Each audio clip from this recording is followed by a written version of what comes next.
Dans cette séquence consacrée à la chimie organique, nous allons apprendre à reconnaître les alcools, les aldéhydes et les cétones, ainsi qu'à les nommer.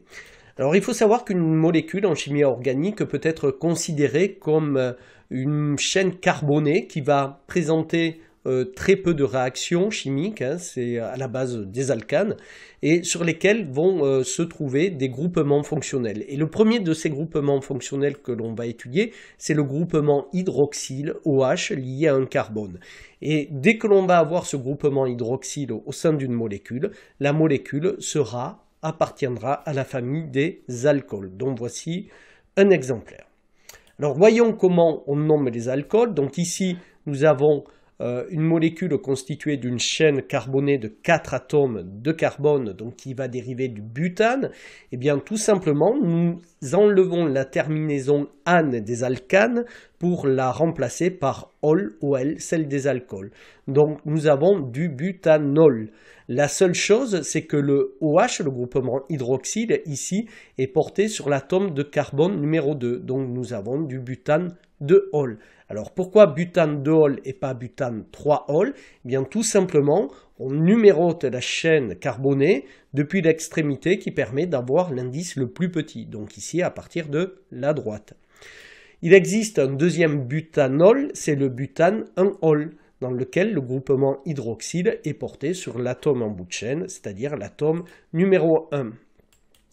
Si jamais la chaîne est ramifiée, eh bien, ça va être exactement la même chose.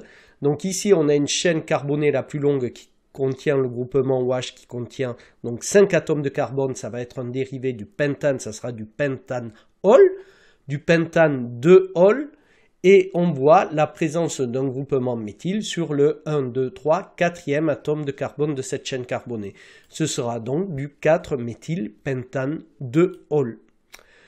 Autre molécule d'alcool, donc on cherche la chaîne carbonée la plus longue qui contient le groupement OH, la voici, 1, 2, 3, 4, 5, 6 ici, ou 1, 2, 3, 4, 5. Donc il y a 6 atomes de carbone, ça sera un dérivé de l'hexanol.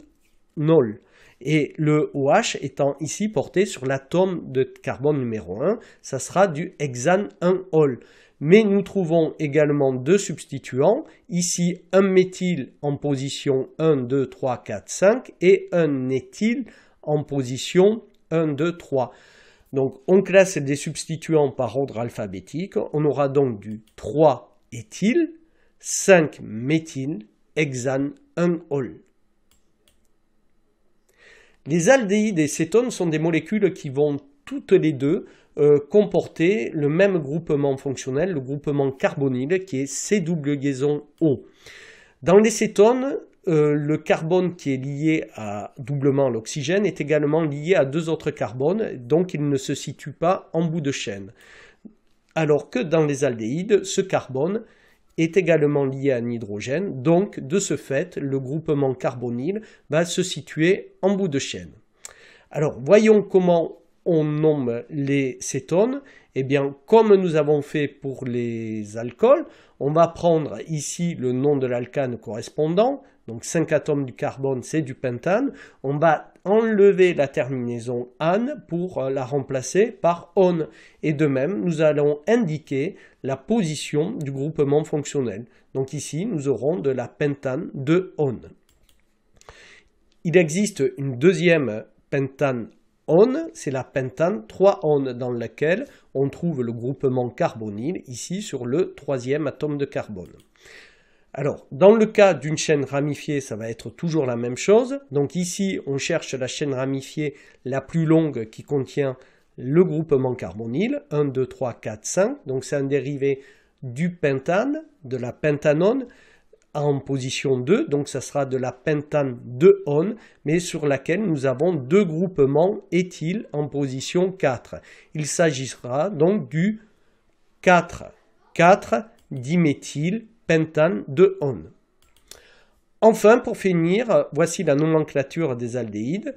Toujours la même chose. Ici, un aldéhyde constitué de 5 atomes de carbone, donc ça sera plus du pentane, mais on va enlever la terminaison ane pour la remplacer par al, AL, celle de l'aldéhyde, ce sera du pentanal. Alors dans ce cas, ce n'est plus la peine d'indiquer la position de la fonction aldéhyde, en effet celle-ci se trouve en bout de chaîne.